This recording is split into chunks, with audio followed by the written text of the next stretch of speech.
जुम्मा मुबारक। और आज मैं बनाने लगी हूँ जी साबुत मूंग की दाल और उबले हुए चावल मीठी की फरमाइश पे। और ये दाल मैंने भगो के रखी थी सुबह, तो अब मैं बनाने लगी हूँ। मैं कोई भी दाल बनाऊँ ना, मेरे से भगोए बगैर अच्छी बनती नहीं, मुझे वो टेस्ट ही नहीं आता।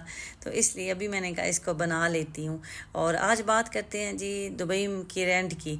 काफ़ी मुझे कमेंट आते हैं कि जी रेंट के बारे में बताएं, आपके डिफरेंट क्वेश्चन होते हैं, तो आज मैं सारे क्वेश्चन के आंसर दूंगी। एक सिस्टर ने मुझे कल स्पेशली इंस्टा पे भी कहा, तो मैंने कहा चले मैं आपको यहाँ रिप्लाई कर देती हूँ। तो रेंट जो है वो बिल्डिंग्स की लोकेशन के हिसाब से हैं, एरिया के हिसाब से कम ज़्यादा हैं। अगर आजकल जैसे अलनादा एरिया में रेंट बहुत ज़्यादा है, उसकी वजह यह है कि स्कूल हैं, इर्द गिर्द सारे स्कूल हैं, तो स्कूलों की वजह से भी रेंट ज़्यादा है। मेरी एक फ्रेंड वहाँ रहती हैं, तो वो मुझे बता रही थी कि नादा में तो बहुत ज़्यादा रेंट जो है ना वो अभी हो गए हैं। तो इसी तरह जहाँ जितनी फैसिलिटीज़ ज़्यादा होंगी वहाँ रेंट ज़्यादा होंगे। और एक सिस्टर ने कहा कि विला में शेयरिंग में कितने में रूम मिल जाता है। तो शेयरिंग का भी ये होता है, कुछ रूम ऐसे होते हैं जो पानी बिजली के साथ वो देते हैं, कुछ ऐसे होते हैं पानी बिजली के बगैर देते हैं। तो आपको 2000 तक मिल जाएगा पानी बिजली के साथ, 2000 तक। और अगर पानी बिजली के बगैर लेना है तो फिर 1500 तक आपको मिल जाएगा। तो पानी और बिजली का बिल भी आ जाता है 400-500 तक आ जाता है, अगर आप रूम अपना लेंगी और उसके साथ फिर आप पानी बिजली का बिल खुद देंगी। एक मुझे कमेंट ये भी आया था कि क्या रिक्वायरमेंट होती हैं जब आपने कोई फ्लैट कोई भी विला लेना हो।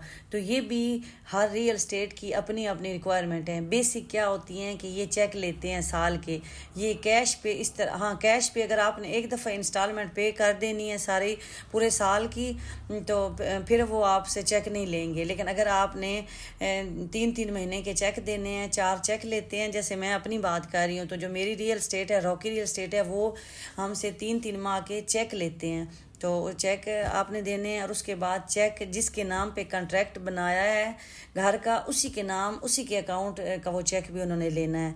और उसके अलावा जब आपने पहली दफ़ा घर लेना है तो उन्होंने स्टेटमेंट देखनी है आपसे।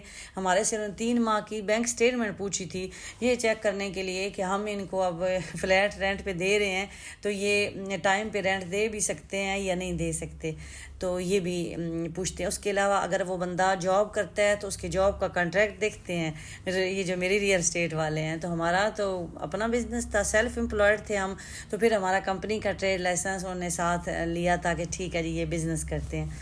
तो इस तरह की रिक्वायरमेंट जो हैं वो ये रियल एस्टेट वाले करते हैं। तो आपने जहाँ से लेना है वहाँ से पूछिए। अगर तो आप शेयरिंग पे लेते हैं रूम या आप शेयरिंग पे लेते हैं फ्लैट, फिर तो उस फ्लैट में ऑलरेडी विला में भी बिजली और पानी का मीटर लगा होता है, तो बस आपने जितना हिस्से में पानी बिजली का बिल आता है वो देना होता है। लेकिन अगर आप अपने नाम पे कॉन्ट्रैक्ट बनवाते हैं, तो फिर जब आपका कॉन्ट्रैक्ट बन के आ जाता है, तो उसके बाद जो Dubai electricity and water authority है जो यहाँ के बिजली और पानी का कनेक्शन देती है, तो आपने उसमें अप्लाई करना होता है। उसका 2000 डिपॉजिट है, 2000 से ज़्यादा है आई थिंक थोड़ा सा दुबई का, तो वो आपका सेपरेट मीटर लगा देते हैं। तो बस ये प्रोसेस है, आपका घर लेने का जो है वो कंप्लीट हो जाता है।